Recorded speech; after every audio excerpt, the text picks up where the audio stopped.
It happened last night. I was sitting alone in my small living room sipping lukewarm chamomile tea and flipping through the channels without really watching anything.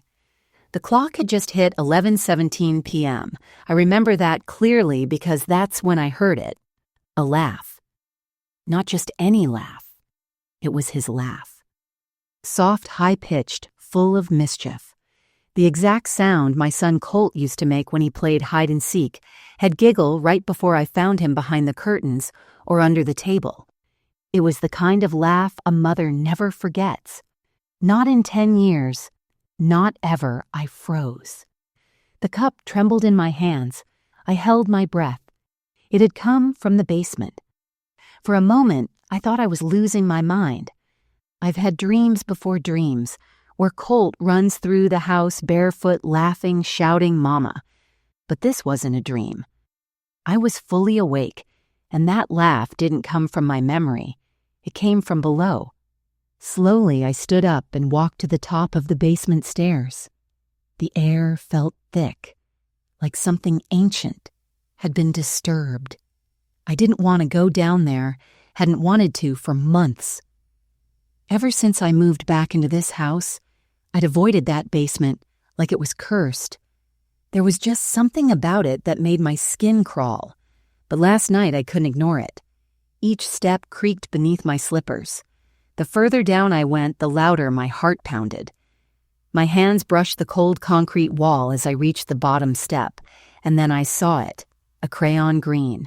Lying in the middle of the floor, I bent down slowly, afraid it might vanish if I moved too quickly, but it didn't. It was real, and next to it, scribbled in fresh wax on the far wall, was a drawing.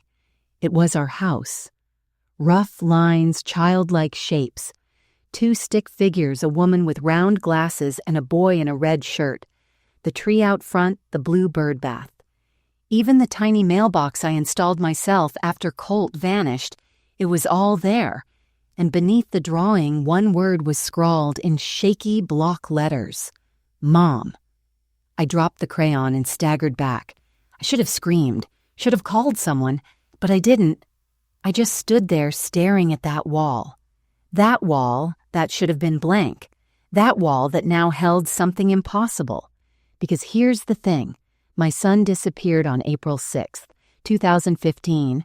He was 9 years old, playing in the backyard while I made grilled cheese sandwiches. I left the door open, just like always. I remember calling him inside, and when he didn't come, I walked out and saw nothing. No shoes, no toys, no trail, just one crayon green lying on the porch. We searched for weeks. Police dogs, helicopters, you name it. They combed the woods, drained the creek, interviewed every neighbor. Nothing. No suspects. No evidence. No goodbye. Just vanished like a ghost. And now, after a decade of silence, grief and guilt, I hear his laugh again. And I find this, a new drawing in the exact style he used to make. Same colors, same crooked lines, same way he always drew me with my glasses too big and my hair too curly. But that's not even the part that truly shattered me. What broke me was the signature. At the bottom corner of the wall, written so carefully it looked like he'd practiced it, were the words, Colt age 17. That's exactly how old he'd be now. I stood there for what felt like an eternity. Heart thudding, palms sweating. I touched the wall, half expecting it to smudge. But the wax was fresh. It hadn't been there earlier that day. I'm sure of it. That means someone or something was down there. Someone who knew how Colt drew. Someone who knew how old he'd be. Someone who laughed like him. Or could it really be him? I don't know what to believe. I don't know if I'm being haunted or blessed. All I know is that my son vanished into silence, and last night that silence broke. Not with a scream, not with a knock, but with laughter. Before we start, let us know in the comments where you're watching from. Don't forget to like, share, and subscribe for more powerful stories.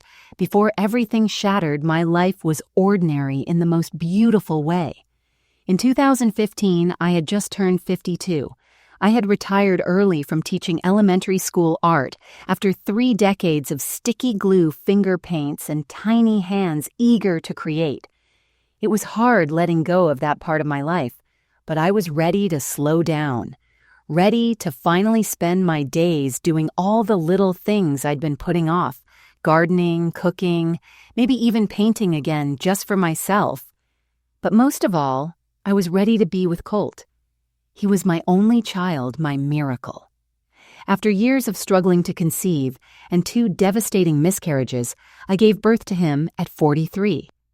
Doctors had called it a high-risk pregnancy. I called it hope. Colt was different from the start. Not just smart, though he was, but deeply kind. He noticed things. Most kids didn't point out patterns in clouds, ask questions about shadows, and get lost in his own little world of drawings. He was quiet around others, but a total chatterbox with me. He had this little habit of narrating everything he did when he played like he was the main character in his own show. We lived in a modest but cozy 2-bedroom home in Springfield, Missouri. It had a small fenced backyard with an old oak tree. Colt loved to climb. He had a red tire swing that my late husband installed the year before he passed. We never took it down. That swing, it still moves sometimes when there's no wind. Our days had rhythm. I'd wake up early and make pancakes or scrambled eggs, while Colt watched his favorite cartoon at the kitchen table, legs swinging under his chair. He always wanted chocolate chips in his pancakes, and I always pretended to forget, just so he could tease me and then help add them himself. After breakfast, he'd go outside to play. He didn't like video games or loud toys. He loved paper markers, crayons.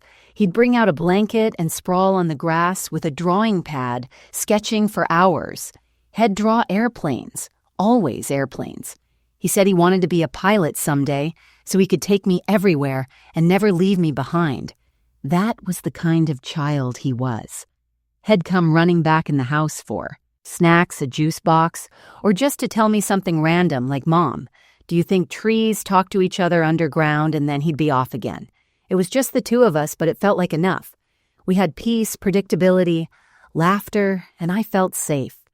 Even when grief visited, when I'd feel the sudden sting of my husband's absence, or the ache of memories from my empty nursery years before Colt's presence grounded me, he gave my life color. Meaning I remember the day before he vanished so clearly. It was a Sunday, warm with that gentle kind of spring breeze that smells like lilacs and cut grass. We went to the farmer's market together in the morning. He insisted on picking the biggest carrots, said he wanted to make a real Bugs Bunny soup. I let him choose fresh flowers too. He always picked sunflowers for the kitchen table. When we got home, he spent the afternoon drawing on the porch. I watched him from the kitchen window as I cleaned vegetables and prepped dinner. He had his red hoodie tied around his waist and his sneakers were kicked off in the grass like always. At one point, he came in with a smudge of green crayon on his cheek and held up his sketch pad. "Look, Mom," he said. "It's us, flying over the clouds." In the picture, he had drawn himself in a pilot's hat and me beside him in the co-pilot seat. Laughing, I laughed and kissed his forehead. "You're getting good," I said, "really good." He smiled wide. "I'm going to draw the stars next." That was Colt, always building new worlds on paper. That evening, I tucked the drawing into a magnet frame on the fridge. I kissed his curls and told him to go pick up the crayons from the porch before it got dark. He ran outside with a grin, humming some made-up song, and then nothing. Minutes passed. Then more. I called for him, once then, twice. The porch was empty. His crayons were scattered, his shoes were still in the grass, and Colt was gone. That was the end of life as I knew it.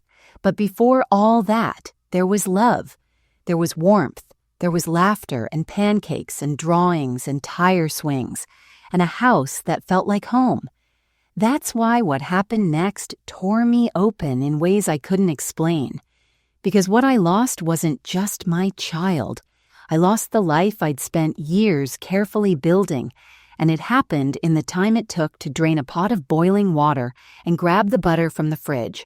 Looking back now, I wish I had listened. There was a moment, small, almost forgettable at the time, that Colt had tried to tell me something that didn't feel right to him, something that scared him. But I didn't see it then. Or maybe I didn't want to. It was just 3 days before he disappeared. I remember it because we had gone to a small library sale that morning. Colt loved books almost as much as he loved drawing. He had picked out a few old aviation manuals way too advanced for a 9-year-old, but he was determined to learn the lingo, as he called it. We came home with a bag of books, and I made grilled cheese sandwiches for lunch. That afternoon, I was folding laundry in the living room while Colt sat cross-legged by the back door sketching something in his spiral notebook. He kept glancing out into the backyard. His eyebrows were drawn together in a tight frown. I thought maybe he was concentrating hard on his drawing. "Something wrong with your paper," I teased gently. He didn't laugh like usual. Instead, he said something strange. "Mama, that man is back." I looked up. "What man, baby?" He pointed out toward the far corner of our backyard, just past the old oak tree where the fence meets the woods. There was nothing there. "The man in the tree line," Colt said. "He was there yesterday too, just standing and looking." I walked over, scanned the area. I saw only trees and shadows. A couple of squirrels darted through the brush. The fence was still locked. Everything looked the same as it always had. "I don't see anyone, sweetie." Colt just nodded and went back to drawing, but something in his eyes stuck with me, a kind of quiet fear I hadn't seen in him before. He wasn't panicked, just unsettled, as if he didn't want to press the issue but couldn't fully let it go. Later that night, while he was brushing his teeth, I peeked at the sketchbook he'd left on the kitchen table. There was a picture not like his usual drawings of airplanes and cartoons. It was darker. It showed a figure standing at the edge of the trees, a tall man in a coat facing the house. And in the foreground, Colt had drawn himself crouched behind the oak tree watching. The man had no face, just empty eyes. I'll never forget that image. I stared at it for a long time, unsettled but not sure why. I told myself he had probably seen something on TV, or maybe a nightmare had gotten into his imagination. Kids draw weird things all the time, I told myself, so I tucked the notebook back where it was turned off the kitchen light and never brought it up again. The next day, he didn't mention the man. He was back to his playful self, working on another drawing. This one of a rocket ship made from recycled soda bottles. I took it as a good sign. A passing shadow in his mind, nothing more. But that notebook kept calling to me. A few nights later, just one night before he vanished, I picked it up again while Colt was asleep. That same figure appeared in another drawing. This time, the man was inside our yard. I told myself it didn't mean anything, that he was just being creative, that if I showed concern, I might feed into it, turn it into something scarier for him than it already was. That was my mistake, because what Colt needed that day wasn't me telling him. It was probably nothing. He needed me to listen. I should have asked questions. Should we walk the perimeter of the yard again? Should we check the locks twice instead of once? Should he have called someone even just to say, "My son says someone's watching him and I can't stop thinking about it"? But I didn't. Because when you're a parent, you think you have more time, more mornings, more backyard drawings, more grilled cheese sandwiches and sunflower picking. Sundays, you don't realize you're standing on the edge of a before and after. You just keep folding laundry, making dinner, telling yourself it's probably fine. That night, I kissed Colt on the forehead as he lay in bed, holding his favorite plush toy, a small floppy airplane named Zoom. He looked tired but safe. "I love you," I whispered. "I love you too," he mumbled back. Half asleep, I turned out. The light walked to my bedroom and told myself, like I always did, that nothing bad could ever happen here. And in the dark silence of my room, I forgot all about the man in the woods. After Colt disappeared, life didn't shatter all at once. It crumbled piece by piece in slow, cruel erosion. The first week was chaos, police officers in and out of the house, search parties combing through every stretch of woods, neighbors showing up with casseroles and cautious hope in their eyes. I didn't sleep. I didn't eat. I answered every question, signed every form, looked at every blurry photo someone thought might resemble Colt.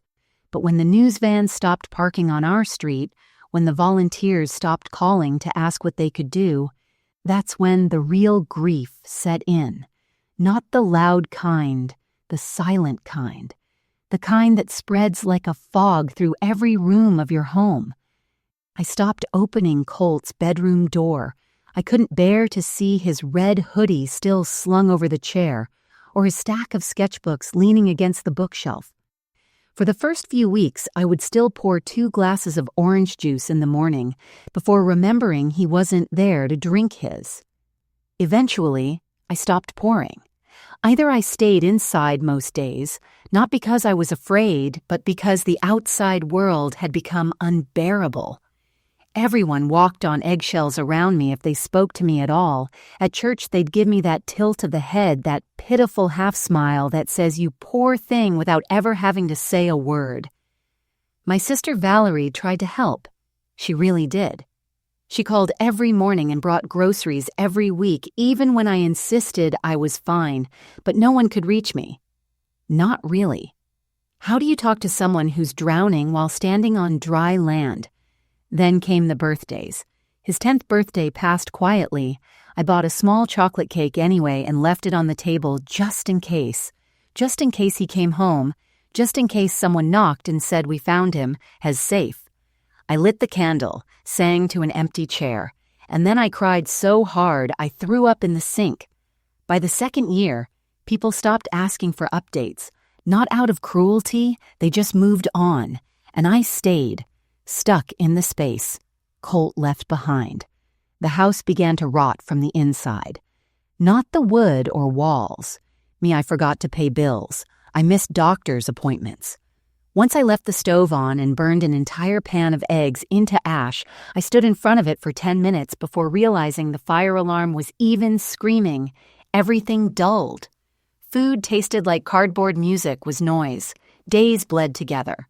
I'd go outside only when necessary, and even then, it'd take back alleys to avoid running into anyone I knew, and then came the dreams.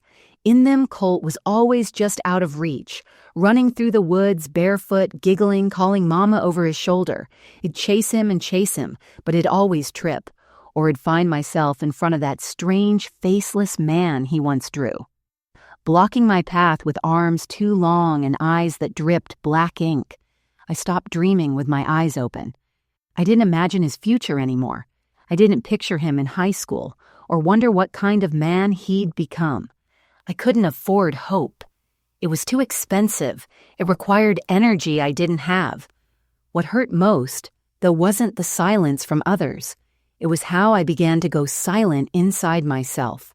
I used to be the kind of mother who remembered every little detail, which sock he hated, which crayon he called magic green, the exact rhythm of his knock on the bathroom door. But over time, even those memories faded. Or maybe I stopped trusting myself to remember them. Right. One afternoon, I found a pair of his socks, the blue ones with the faded rocket ship print tucked behind the dryer, and I stared at them trying to picture how they'd look on his feet, but the image wouldn't come. That's when I knew I was disappearing too. People talk about grief like it's an explosion, but it's not, it's rust, slow, quiet, relentless.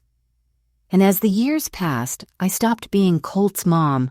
I became that woman whose son went missing. A shadow of myself, an afterthought.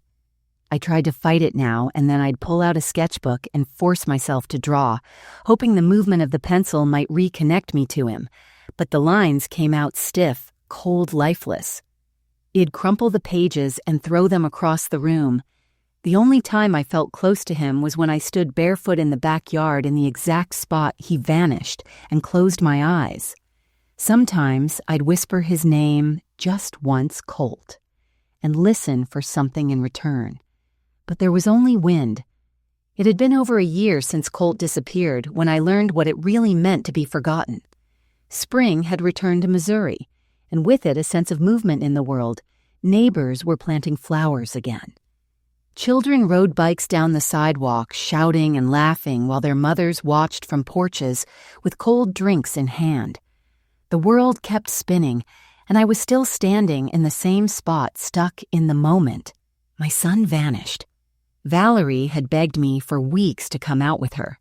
Just a short trip to the store, she said, "You need some sunlight, Mara. You need people. I didn't need people. I needed Colt." Still, I agreed. Maybe to prove I was still capable of normal things.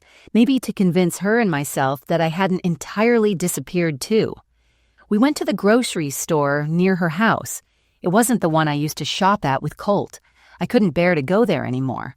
I walked in behind Valerie, keeping my head low, eyes fixed on the shopping cart in front of me. The moment we passed the front produce section, I heard it. 2 women whispering, "She's the one." Her boy ran off a few years back. No trace at all. Some say he just ran away, others say she knows more than she's telling. I stopped. My feet turned to stone. Valerie didn't hear them or pretended not to. She was already inspecting a bag of apples, humming softly to herself. The 2 women stood near the oranges less than 10 feet away, pretending to sort through fruit as they spoke. Poor thing, the taller one said, "They never found anything. Not even a shoe." The other woman laughed lightly. Or maybe he just got tired of being smothered. Single moms can be like that. I turned and looked at them, right at them. They didn't stop talking. They didn't even blink. They just shifted their eyes away the way someone might do if they saw a raccoon in their trash, unwanted, unpleasant, better ignored than confronted. I felt my cheeks burn. Not with anger, with shame.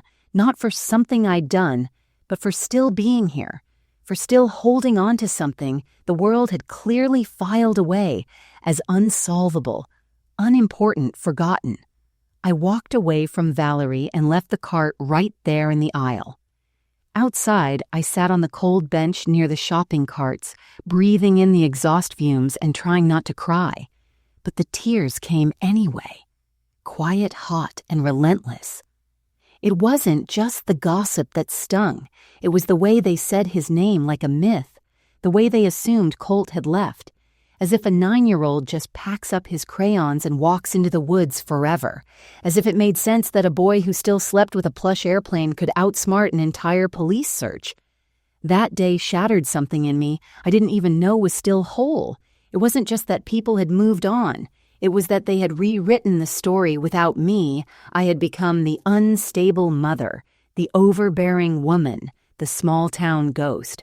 Everyone glanced at but never invited in. No one asked how I was holding up anymore. No one brought over warm pies or offered quiet prayers. That window had closed. Sympathy had expired. And worst of all, I felt guilty for still grieving. I started dressing differently after that. I wore plain sweaters and jeans, even in the summer. No more colorful scarves or earrings like I used to love. I didn't want to be noticed. I didn't want whispers. I didn't want the pity or the suspicion or the sideways glances that said, "Why hasn't she let go? Yet I let the garden die that year." The sunflowers Colt loved grew wild and drooped toward the ground, unwatered. The porch stayed dusty. The curtains stayed closed. I started shopping at night at the 24-hour market where no one I knew would see me. When Valerie asked why I didn't want to go out anymore, I said I was tired. But the truth was worse. I was humiliated by my pain, by the world's indifference, by the terrifying realization that if I ever found the strength to scream in the middle of that grocery aisle, no one would have turned around to help me. And yet, through it all, I kept setting the dinner table for 2. It was pathetic, I knew that. But every time I cleared one of the plates away before eating, it reminded me that he had existed, that I had been someone's mother, that even if the world forgot, I wouldn't. Even if the world laughed at me, even if they thought I was crazy, I didn't care. Because the worst humiliation wasn't being pitied. It was being erased. After the grocery store incident, I stopped going anywhere that required small talk. I didn't need anyone asking how I was doing. I didn't want to hear. Still no news. I couldn't bear the quiet judgment behind. Have you tried therapy? Or maybe it's time to let go, so I stayed inside. The house that had once been filled with crayons, sneakers, and bedtime laughter had become a tomb, and I lived inside it like a ghost, but even ghosts need to breathe. In the winter of 2019, 4 years after Colt vanished, I sat on the edge of my bed one morning and realized I hadn't spoken out loud in over a week. No phone calls, no visits.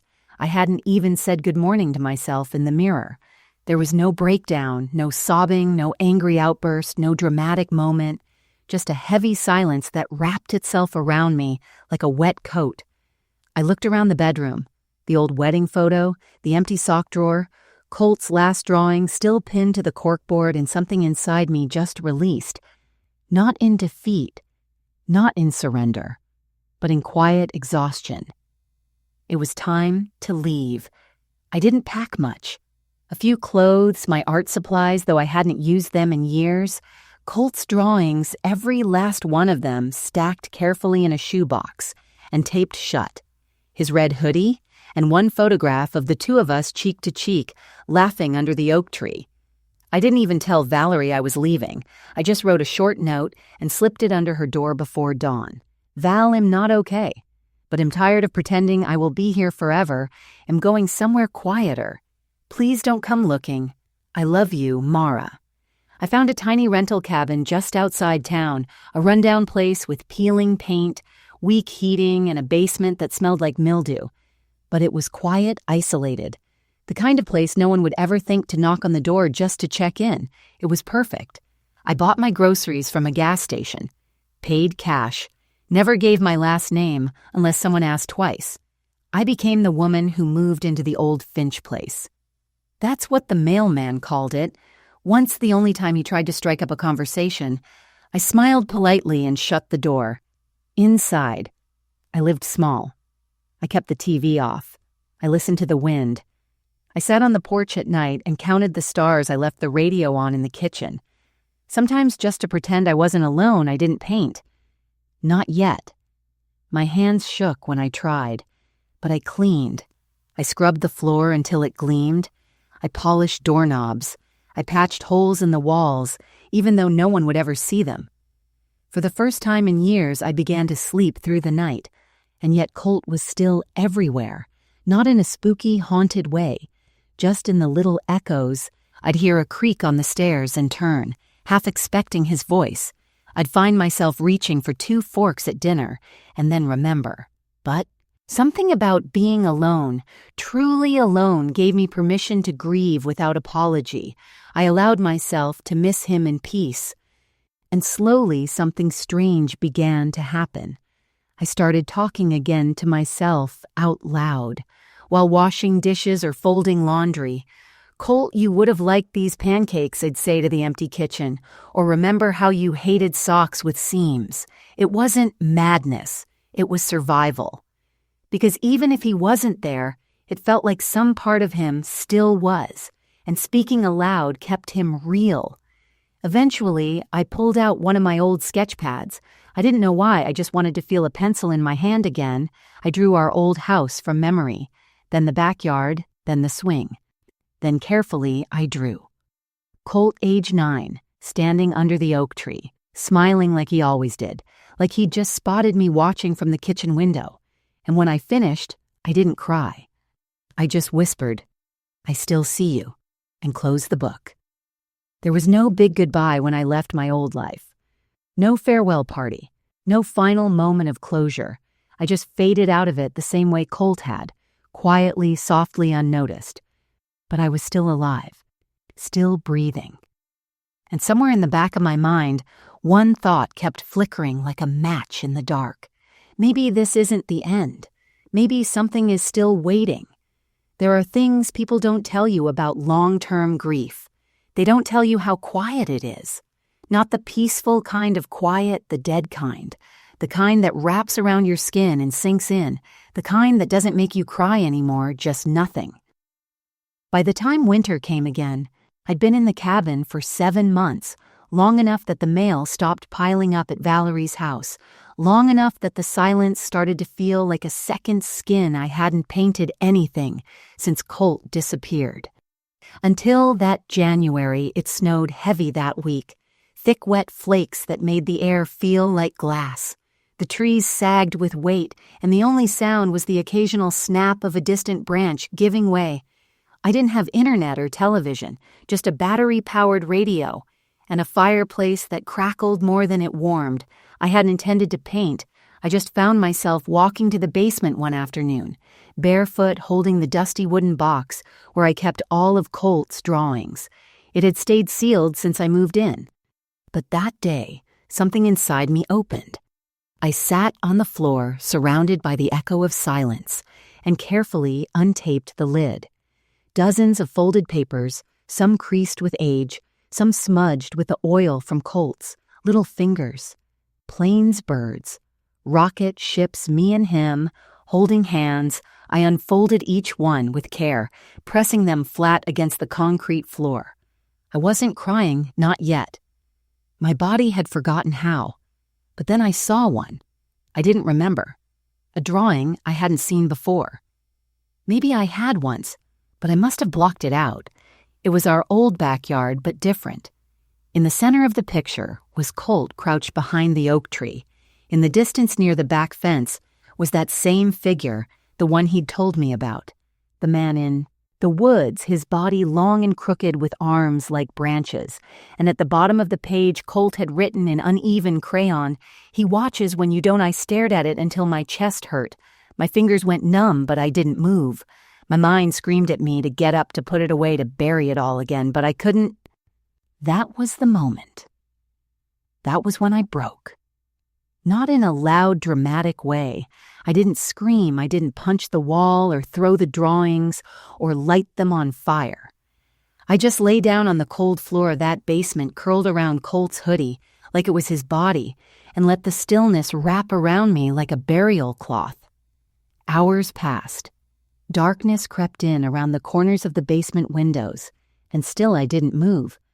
Somewhere between awake and asleep, I felt something I hadn't felt in years' wait, like a child crawling into bed beside you in the middle of the night.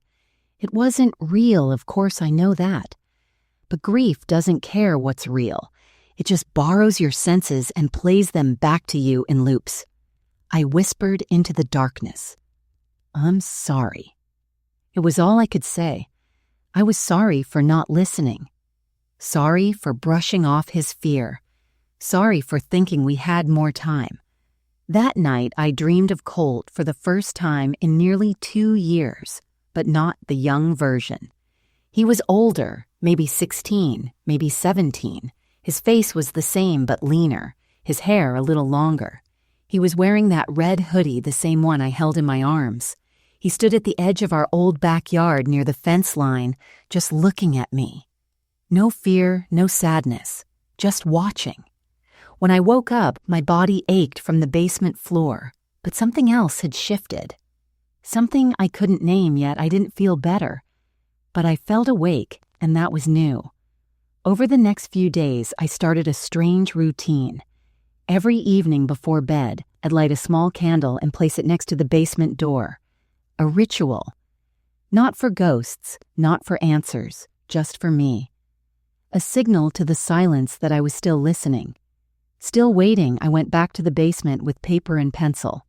I sat quietly and began to draw again. Not just Colt, but myself, us together. In each picture, I made him older, a teenager, taller, smiling. Sometimes he had a notebook, sometimes he was painting, sometimes he stood behind me looking over my shoulder. It became my way of stitching myself back together, but I didn't tell anyone.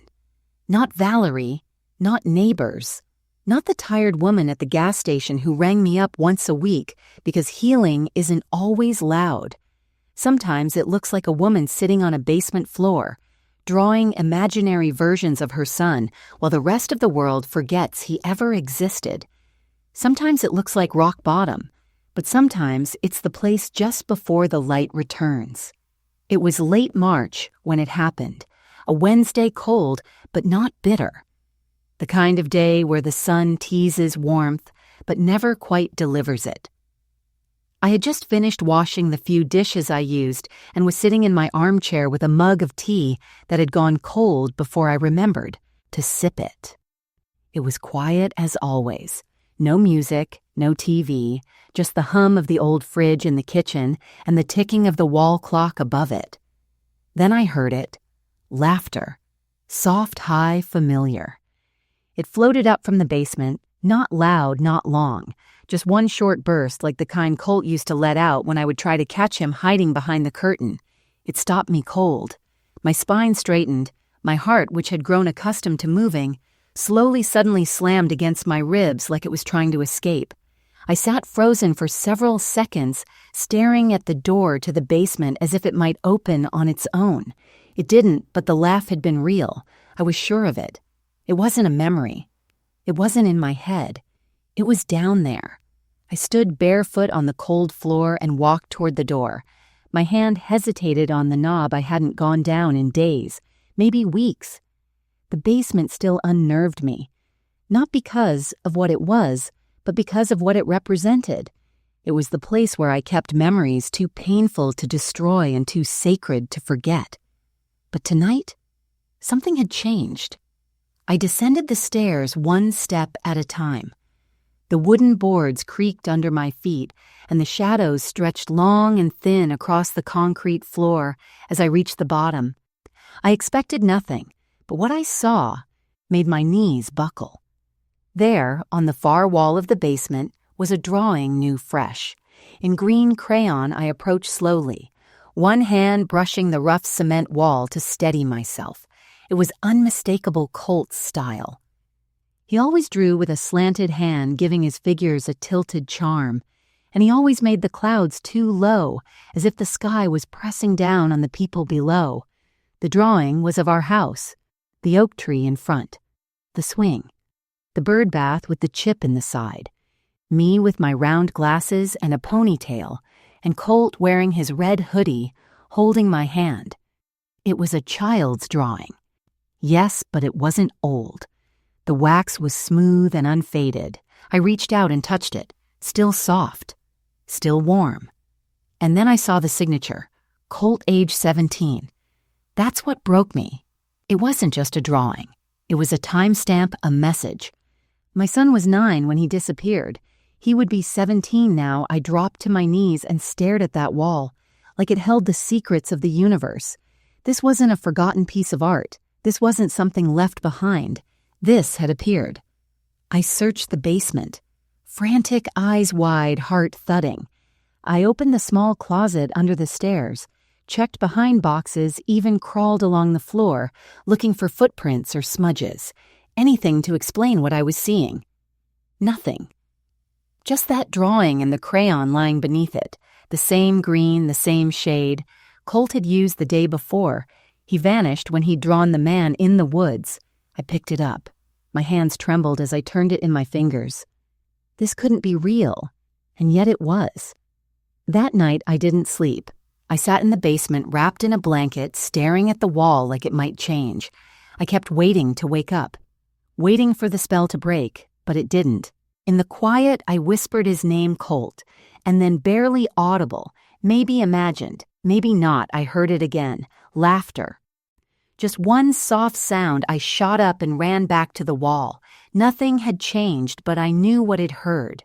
This wasn't imagination. This wasn't grief, playing tricks. This was contact. Somehow, somewhere, Colt had drawn that picture, had signed it, dated it, and left it for me to find. But how was he alive, hiding nearby, watching me? Or was this something else I didn't have answers? But for the first time in years, I had something even more valuable. I had hope. Hope that he was out there. Hope that he remembered me. Hope that he hadn't disappeared from the world completely. Only from sight, I picked up the crayon, held it tight, and whispered again, "I see you, baby, I see you." And I swear, in the stillness that followed, I heard the faintest sound of another crayon stroke just once coming from behind the far wall. The morning after I found the drawing, The world didn't look different, but I did. Something inside me had cracked open. I stood at the kitchen sink washing the same chipped coffee mug I used every day, but my hands moved differently, steadier, like they were finally connected to something again. The morning light streaming through the window had the same tired tint. The floorboards still creaked under my heels, and the air still smelled faintly of dust and pine cleaner. But something had shifted. The weight I'd been dragging for years had loosened just slightly. Not enough to set me free, but enough to let me breathe again, because now I had a question that was louder than the grief. What if Colt was never gone? That green crayon drawing had changed everything. It wasn't a memory. It wasn't misplaced. It was new. It had appeared overnight, and if that was possible, then everything was. For the first time in years, I sat down with a blank sketch pad and picked up a pencil, not to escape, not to mourn, but to communicate. That night, I went back to the basement. This time, with intention, I brought a box of Colt's favorite crayons and a stack of clean paper.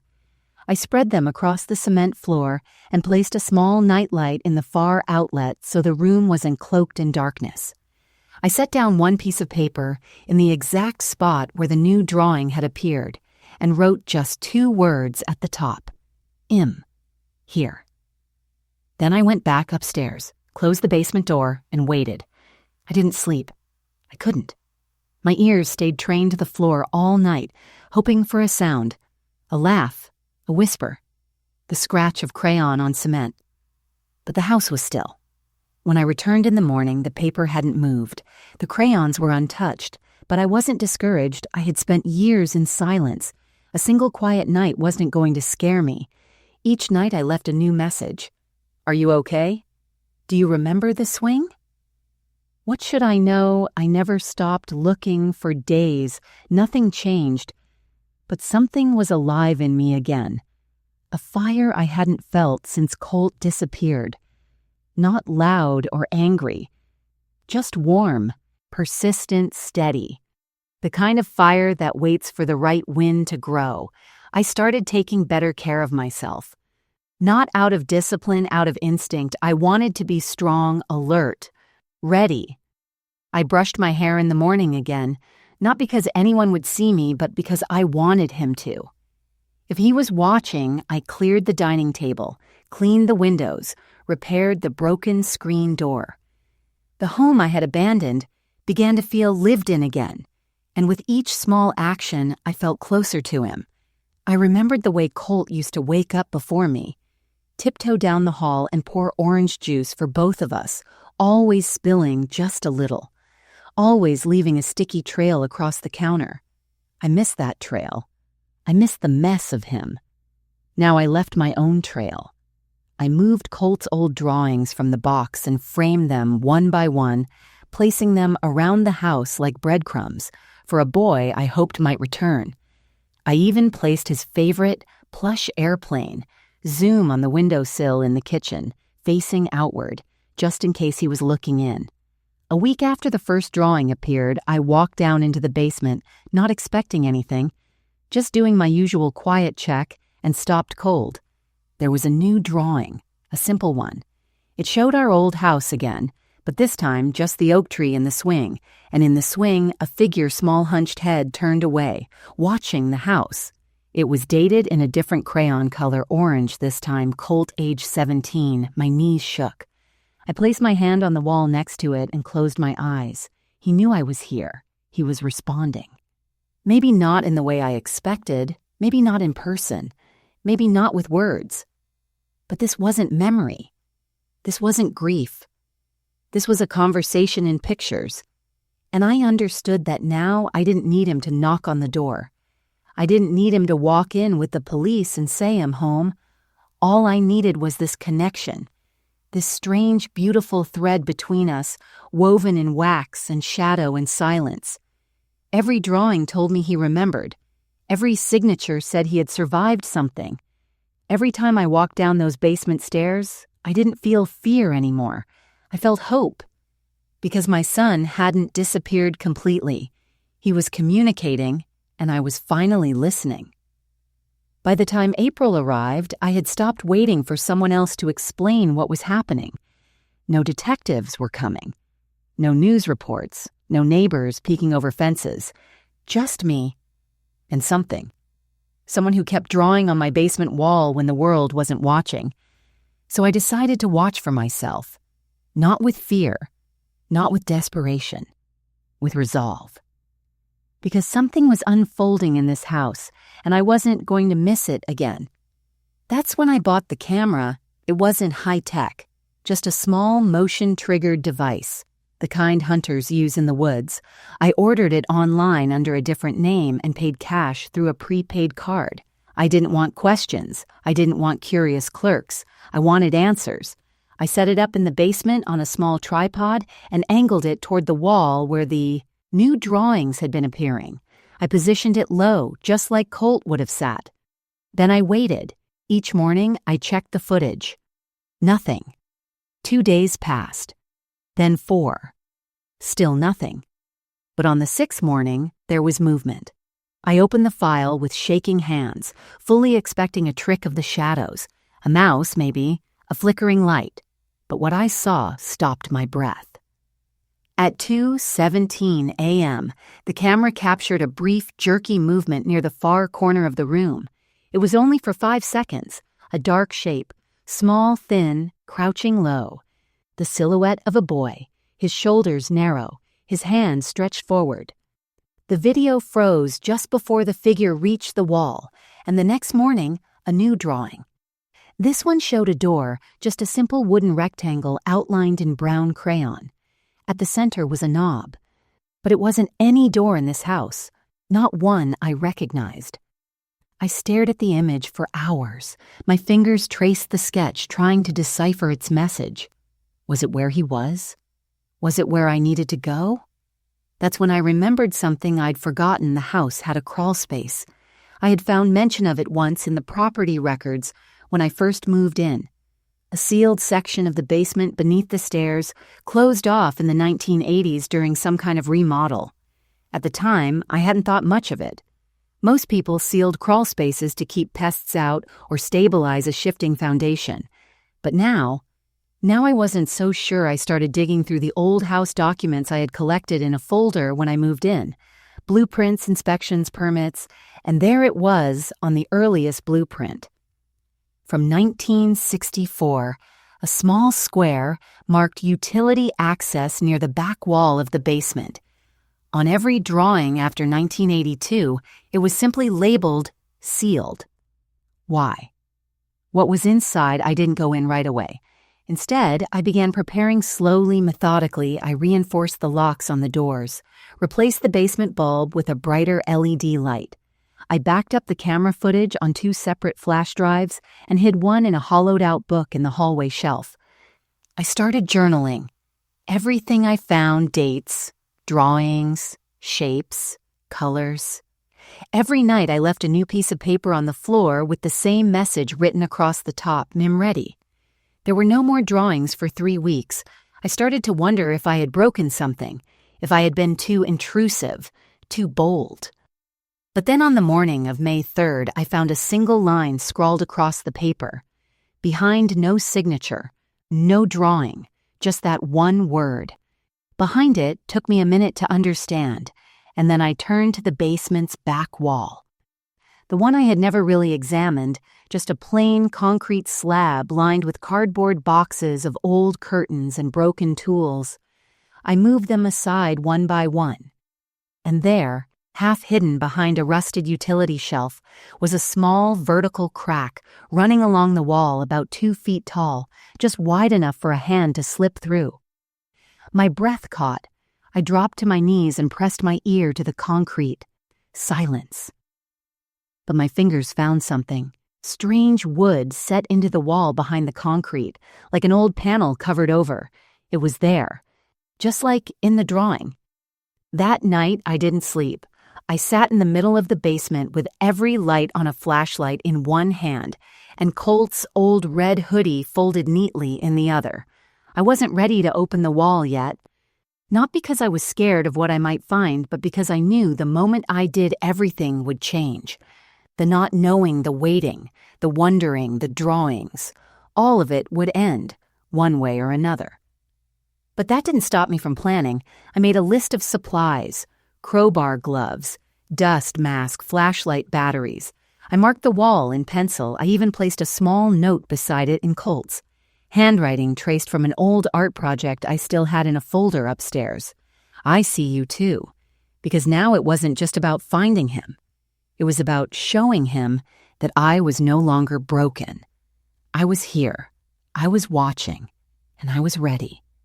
The day I finally touched the hidden wall, the sky outside was the color of ash. No birds, no wind, just that heavy stillness right before a storm. The kind of silence that makes your skin feel thinner. I stood in the basement holding a crowbar gloves tight on my hands. My flashlight lay on the floor beside me, casting long shadows that danced across the wall. The small crack in the concrete was still there, waiting, taunting. I had stared at it for days, drawn around it in chalk, measured it, whispered to it, left notes near it. But now something inside me had changed. The waiting was over. I wedged the crowbar into the seam and pushed gently.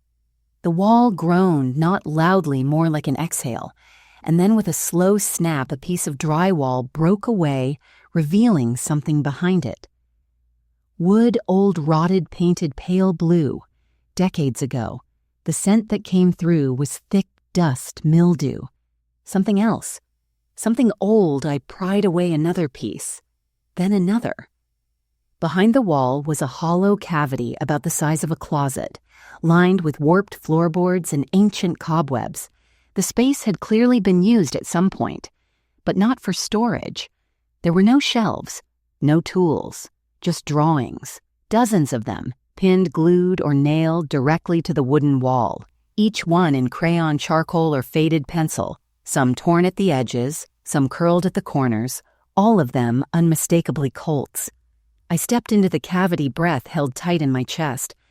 There was one drawing I recognized instantly, me from behind sitting at the kitchen table drinking from my chipped mug, and another Colt, age 9, crouching behind the swing. But then there were others. Dozens had never seen. One of me sleeping on the couch. One of me standing at the window holding a letter I didn't remember writing. One of me just days ago, kneeling in front of the very wall I had just opened. The perspective, it was from inside. That was when I felt it. That shift in energy, that unspoken click in the universe that says, you're not the one being watched anymore. You're the one watching. I wasn't the grieving mother. Lost in her own mind, I was the witness now. The wall held a story, and it was mine to uncover. I backed out of the crawl space slowly and sat on the basement floor for a long time. That fire inside me, the one that had been quiet and patient for so long, suddenly roared to life. Not with rage, with purpose. It was no longer about just Colt. It was about who had built that wall, why it had been sealed, how these drawings had survived untouched for years if they'd been there the whole time. That night, I didn't sleep. I opened my laptop for the first time in weeks and began searching everything I could about the house. The county assessor's office had old maps, deeds, transfer records. It turned out that the house had changed ownership 6 times since 1980. But before that, from 1966 to 1980, it had belonged to a man named Roland Grayfield, a name I hadn't heard before. According to archived articles, Grayfield had run an informal boys' home not legally licensed, but tolerated because it was religiously affiliated. He had taken in troubled youth, mostly orphans or kids from broken homes. Then in 1980, the house abruptly changed hands to a trust. No explanation, no interviews, just a silent transition. But there was one thing, a short article from that same year, buried in the back of a scanned local paper. Grayfield's property sold following noise complaints and disturbances reported by neighbors according to local police. No charges were filed. That was all. No details, no closure. But I felt it in my bones. Something had happened in that house. something that made people nervous enough to stay quiet, and someone had wanted it hidden, but not anymore. I printed the article and pinned it next to Colt's newest drawing, one that had appeared just that morning. It was a picture of the hidden space drawn in black crayon with a single arrow pointing downward to the floor. Beneath it, one word: beneath. I didn't hesitate. I grabbed a flashlight and returned to the crawl space. I knelt and ran my hands along the warped floorboards. After several minutes, I found a loose one. I pried it up slowly, quietly, revealing a hollow space beneath. Inside was a shoebox. I opened it with shaking hands. It contained only 3 things: a photograph of Colt slightly older than when he vanished, wearing his red hoodie, sitting on what looked like a cot or bench, a child's bracelet beaded handmade with his initials CD spelled out in uneven plastic letters, and a folded piece of paper. I unfolded it. The message was in pencil, written in block letters, shaky but deliberate. I'm safe now, he can't get in anymore. I remember I see you, Colt. I didn't scream, I didn't faint. I just sat there clutching that note to my chest and let the tears fall in absolute silence, because now someone knew I was watching, and that meant the story was about to turn. The morning after I found Colt's note in the crawl space, I sat at the kitchen table with the folded paper in my hand and the bracelet pressed against my palm. The beaded letters C.D. Colt. Delvin had faded, but the elastic was still firm. The kind of detail a mother never forgets. I had read the message a dozen times by then. I'm safe now, he can't get in anymore. I remember I see you. It wasn't a cry for help. It was a signal Colt wasn't lost. He wasn't gone. He had been here hiding, watching, surviving, and someone had kept him hidden. That realization settled in my chest like a stone in water, spreading heavy ripples I could no longer ignore.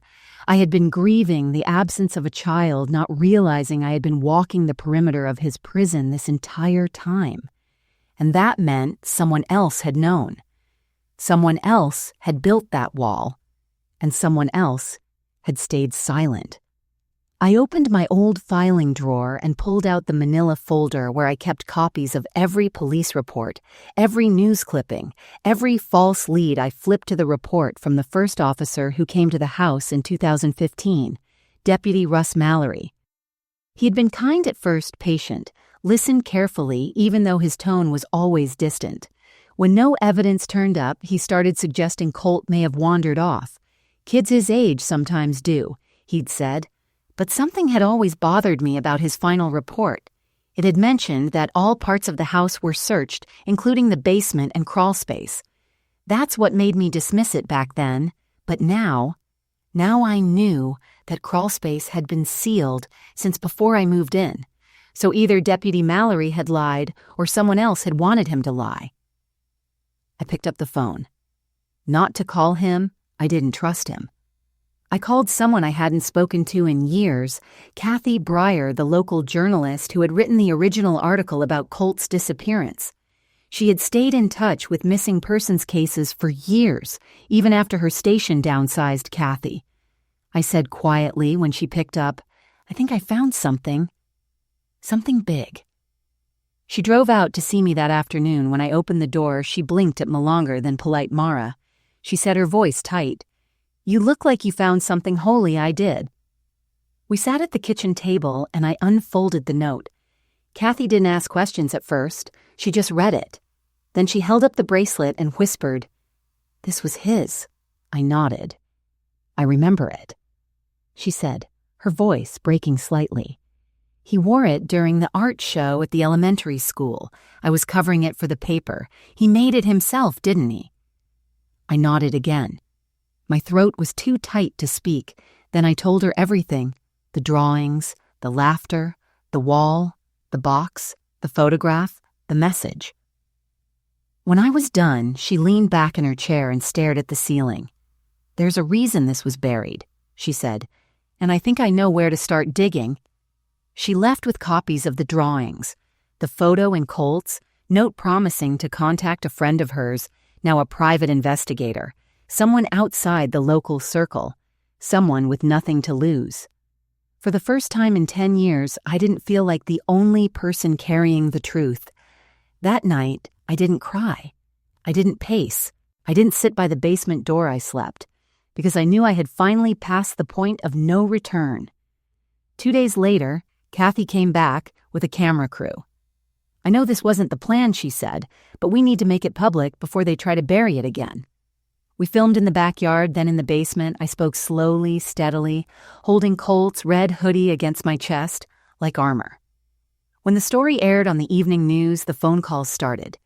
Not just from neighbors or well-wishers, but from other parents, other women. People who had lived in the neighborhood decades ago, back when Grayfield still owned the house. One woman called and said she remembered hearing boys crying in the night. Another said she'd seen children come and go, but never the same ones. They had all stayed quiet. Until now, then came the sheriff's department, the same department that had filed Colt's case away like a forgotten tax return. They arrived at my door with warrants, flashlights, and clipboards, but this time I didn't step aside. I led them to the crawl space. I showed them the drawings. I gave them the box. And I told them with a voice I didn't recognize as my own. My son was here. You didn't protect him, I will. One of the younger deputies looked shaken. Another, older, hard face, refused to meet my eyes. "Do you believe me now?" I asked him. He didn't answer, but his silence was louder than any confession. Because this time, the power wasn't in their hands. It was in mine, and I wasn't letting it go. The search team came back 3 days later. Not with Colt, but with proof. They had pried up the rest of the floorboards in the crawl space, cut through a false wall that none of the inspectors had ever reported, and uncovered what no one had wanted to believe was possible. A hidden room 10 by 12 feet, a makeshift chamber with a rusted cot, 2 empty water bottles and old wrappers scattered across the floor, and on the far wall, etched faintly into the wood, with something sharp, were dozens of tally marks. Kathy got the footage before anyone else could lock it down. She didn't wait for an official press release. She broadcast the truth across every local station, then pushed it to a national true crime podcast the next day. Suddenly, the small town that had buried me in whispers and pity couldn't stop talking. But that wasn't the twist. That came when Kathy's contact, the private investigator, found a name, Ruth Mallory, Deputy Russ Mallory's mother. She had been the last legal owner of the house before it transferred into a silent trust in 1981, just 1 year after Grayfield's boys' home was quietly shuttered, and Russ had been 16 when she died and inherited the property. But instead of moving in, he sealed the lower level and sold the house to a private buyer, and 3 years later, he joined the sheriff's department. I sat on the edge of my porch steps when I heard it all, the wind biting at my ankles, the sky low and gray. Valerie was beside me, gripping my hand so tightly my fingers ached. She had come back. When the news broke, when she realized I hadn't disappeared into grief, I'd walked straight into the truth. "This wasn't a disappearance," Kathy said quietly. "It was containment." And they knew I stared at the trees for a long time before I finally whispered, "So why now? Why did he come back now?" And Kathy just shook her head. "Maybe he was never gone. Maybe he's been watching you the whole time." Those words haunted me. That night, I didn't wait for another drawing. I opened the basement door, climbed down, and stood in front of the wall. Then I began to speak Colt. "I know you're not 9 anymore. I know you've seen things I can't even begin to understand. But I want you to know something." My voice shook, but I kept going. "You were never forgotten. Not for 1 minute. Not for 1 breath. And if you're out there anywhere, I will wait, for however long it takes. You come home when you're ready." The next morning, there was a letter on my porch, folded once, no stamp, no return address. Inside, on plain white paper in blocky, careful handwriting, it said, "Thank you for believing me. I didn't want to be found. Not yet, but I saw your light. I saw your drawings. I saw you waiting. You gave me back my name. That's enough for now." See, I held it to my chest and wept, not with sorrow but with release. It was him, older now. Hidden still, but alive. That was the twist no one expected. Not a reunion, not a knock at the door, not a courtroom trial or a jail sentence or a televised apology. Just this. My son had survived. He had escaped, and he had left me the final piece of the story to carry. The sheriff's department faced an internal review. The Grayfield estate was investigated for decades of child endangerment. My house, was officially listed as a historic site for criminal preservation and child safety education. The community that had once turned its back now looked at me with shame, all guilt, but no more pity. And Deputy Russ Mallory, he resigned. No press conference, no apology. He just disappeared. But I wasn't chasing ghosts anymore, because the final justice wasn't in the system. It wasn't in headlines or handcuffs. It was in that single letter you gave me back my name. That was all I ever wanted, to know that Colt wasn't erased. To know that he remembered not just who he was, but who I was. And that somehow, through all the walls and silence and hiding places, he had seen me waiting and chosen to answer. In his own time, in his own way, that was justice, that was peace, and that was enough. It was a week after the letter arrived, the one signed C, when the doorbell rang. I wasn't expecting anyone. Kathy had wrapped her coverage. Valerie had gone home, leaving behind a week's worth of frozen casseroles and the promise to visit more. Even the sheriff's department had stopped circling. The media frenzy had burned itself out, so when I heard the soft chime of the bell, I didn't move at first. I stood still, tea in hand, eyes locked on the front door like it might breathe. Then it rang again. I opened it slowly, but it wasn't him. It was a woman, tall, maybe in her early 40s, pale green scarf, worn denim jacket, in her hands a sealed manila envelope. She looked nervous. "Mrs. Delvin?" she asked, voice. Careful, I nodded. "My name is Ava. I work with a support group for recovered youth. I was asked to bring this to you." She didn't offer to come in. She didn't explain more. She just held the envelope out and gave me a tight, understanding smile. "Hes okay?" she added softly, as if that was the only line I needed to hear. Hes working through things, and he's watching. Then she turned and left boots crunching on the gravel as she walked back to a waiting sedan and drove away. I closed the door gently and carried the envelope to the kitchen table, setting it beside my tea. I didn't open it right away. I placed both palms on either side, steadying myself. Then I slid a finger under the flap and peeled it open. Inside were 3 things. A photograph. It showed a boy, a young man, seated on the edge of a bench, arms wrapped around his knees. He wore a soft black hoodie face turned slightly away from the camera, but not enough to hide his features. The same dark eyes. Same half smile. He looked like someone who just stepped out of a long tunnel and was still adjusting to the light. A folded piece of paper, typed, not handwritten. Just a single paragraph. "I don't want to be seen yet, but I wanted you to know I'm alive. I'm in a safe place. I've spoken to people who understand I'm not ready to come home, not yet, but I carry you with me. In every room, in every breath. You kept me alive more than you'll ever know." I read it once, then again and again. And each time the words cut deeper, not with pain, but with gratitude. He didn't need to say everything. He had said enough.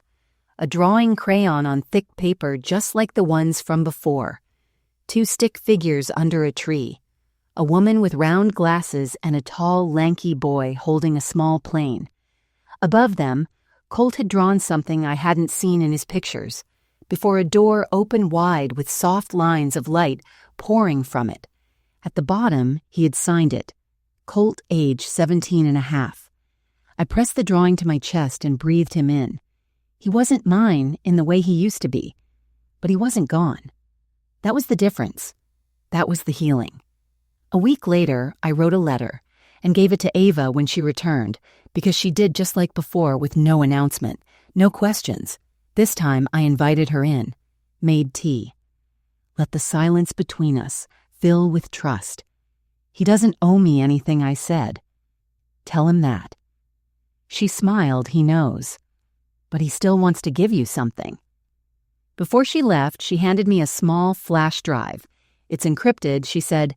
No names, no locations, just him. Just what he wants you to see. That night, I plugged it into my laptop and opened the single file inside. It was a video. Colt sat in a sunlit room, white walls behind him. No location markers, no timestamps, just his face. Steady, a little older, a little weary, but unmistakably him. Hi, Mom. He said. I covered my mouth with both. Hands, I know this isn't what you hoped for, but I needed you to know I'm okay. Not perfect. Not fixed. But breathing. Living. Remembering. He paused. There were days I thought I'd never see you again. Nights I wanted to draw your face just so I wouldn't forget it, but you never forgot me. You kept talking to me. Even when I couldn't talk back, you gave me a way home, even if I'm not ready to walk through that door yet. Another pause, then a quiet smile. When I'm ready, you'll knock. The screen faded to black. I sat there long after the video ended, hands still over my mouth, rocking slightly in my chair like I used to when he was a baby and had trouble sleeping. But I wasn't crying, I was full, because this wasn't a reunion driven by need. It was one built on strength. He wasn't returning to complete me. He was returning because I had let go of needing him to. That was the difference. That was the peace. It's been 6 months since I saw the video. I haven't heard from Colt again, not directly. No new drawings, no new letters. Ava still stops by. Sometimes, never with updates, just to sit for tea and check on me like an old friend. We talk about small things. The weather, the garden books. Well, probably never finish. She never pushes, I never ask. And that's okay. I've learned that healing doesn't always mean getting back what you lost. Sometimes it means learning to love what remains.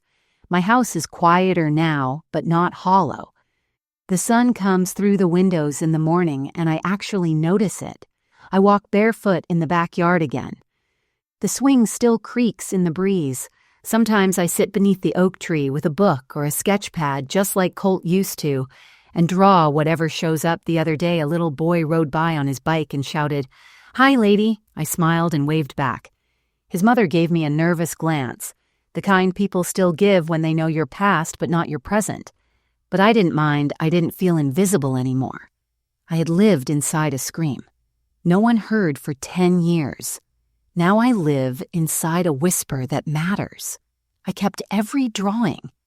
There in a wooden box in the living room, now not hidden in the basement. I open it sometimes, not to grieve, but to remember that even in the darkest place, love finds a way to speak. And the wall I didn't paint over it, I preserved it. Colt's last drawing still sits there beside the door. He sketched open with light pouring through. The stick figures beneath it, him and me holding that paper airplane, remind me that the best reunions aren't loud. They're steady, intentional, alive. I don't know when Colt will come home.